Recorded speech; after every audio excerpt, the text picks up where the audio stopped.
तब भीख मंगा पति आएगा तो मैं खुद उसे थाने लेके जाऊंगी। कांस्टेबल, ले चलो इन्हें। नहीं दादी, प्लीज इंस्पेक्टर साहब मेरी बात सुनिए, मुझे कुछ नहीं पता है, मैं चोर नहीं हूँ। आपको जो भी कहना है पुलिस स्टेशन में आके कहिएगा। ले चलो। प्लीज प्लीज दादी। अवनी की ये हालत देखकर नील और शनाया हंस रहे थे। उनके चेहरे की खुशी देखकर अवनी समझ गई कि ये सब उन लोगों का ही किया धरा है, लेकिन उन लोगों से ज्यादा गुस्सा उसे गौतम पर आ रहा था।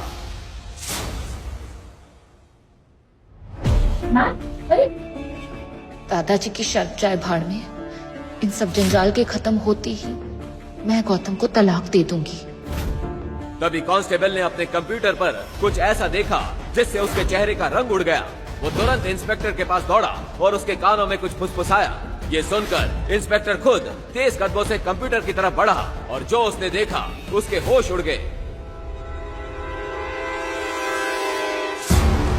अरे तेरी लग गए पांडे, ये तो राठौड़ राज परिवार की गाड़ी है। जल्दी से बड़े साहब को इन्फॉर्म कर। जा।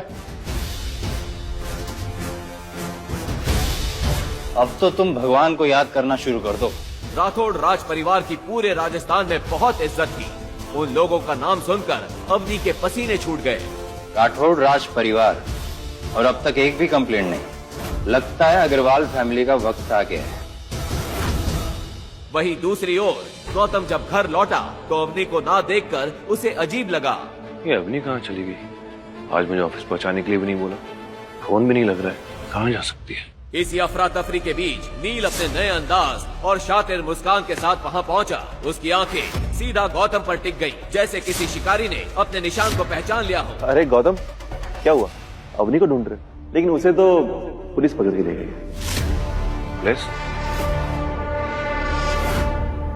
किस जुर्म में? तुमसे शादी के जुर्म में। बेचारी अवनी। सच सच बता, किस जुर्म में? वो कल रात तुम जो कार लेकर आए थे ना, उसकी चोरी के जुर्म में। कल रात मैंने देखा कि तुम जैसे भिखारी के पास इतनी महंगी गाड़ी कैसे आ सकती है, तो मैंने तुरंत पुलिस को इन्फॉर्म किया और सुबह सुबह पुलिस आकर अवनी को पकड़कर ले गई। हरामजादे,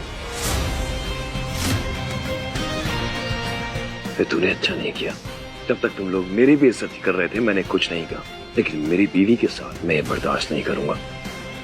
तो देख अब मैं अग्रवाल फैमिली के साथ क्या करता हूँ। ए चोर!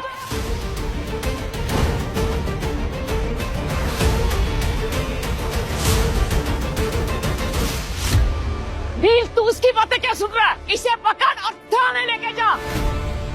इसने हमारे परिवार को कहीं का नहीं छोड़ा है। हाँ चलो, सब चलो।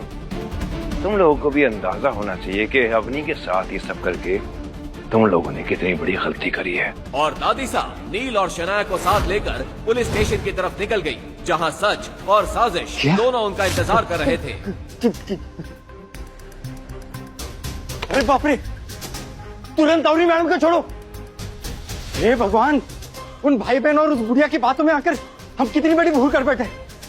अरे चीफ मिनिस्टर साहब का फोन था, अवनी मैडम की गिरफ्तारी पर पूरे थाने को सस्पेंड कर दिया गया है। अवनी मैडम, हमें माफ कर दीजिए मैम, आप चीफ मिनिस्टर साहब से कहकर हमारी नौकरियां बचा लीजिए, नहीं तो हमारा परिवार भूखा मर जाएगा। मैडम माफ कर दीजिए। अब इंस्पेक्टर साहब, मैं कैसे कर सकती हूँ?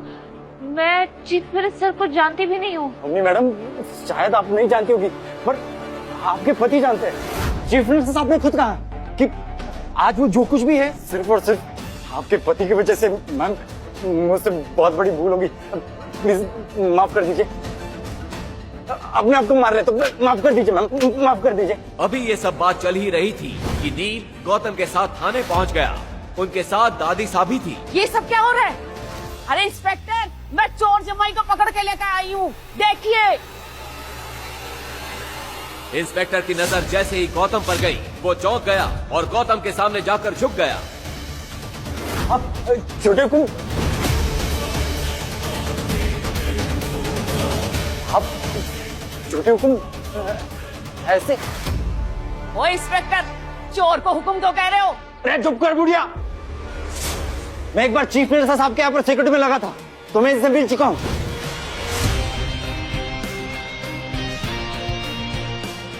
फिर इंस्पेक्टर ने गौतम के बारे में जो बताया वो सुनकर वहाँ खड़े सभी लोगों के होश उड़ गए। जब गौतम का असली राज खुला तो पूरा पुलिस स्टेशन का मंजर बदल गया। एक पल में जहाँ गोली की आवाज गूंजती थी वहाँ सब उसके सामने घुटनों पर गिर गए। फिर इतने सालों से ये हमारे घर में नौकर बन के क्यों रह रहा?